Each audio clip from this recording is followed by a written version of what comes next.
আসসালামু আলাইকুম হুজুর, আপনার শিক্ষাগত যোগ্যতা জানতে চাই। ধরো যে কিছুই নাই, কচুর পাতার পানি, তো বহুবার বলা আছে। কি করবে শিক্ষা নিয়ে?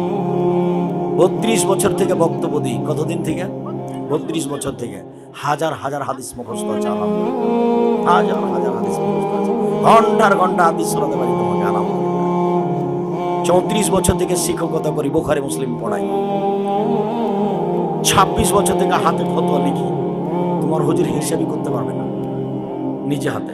6 বছর থেকে ফতোয়া বোর্ড পরিচালনা করি, সামনে বসে থাকে দেশ বিদেশের বড় বড় বিদ্বান।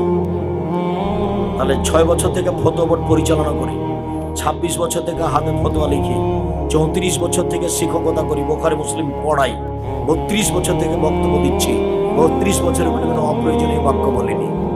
যাও জয়পুরহাট জেলায় যত হুজুর আছে বলো যে আপনি একটু বলেন তো জাতির সামনে যে আমি 20 বছরে কোনোদিনও অপ্রয়োজনীয় বাক্য বলিনি। দেখি কি বলেন উনি। কোনোদিন কেসা কাহিনী বলিনি। কি করবে শিক্ষাগত যোগ্যতা নেই, কিছুই না, প্রচুর কথার কথা।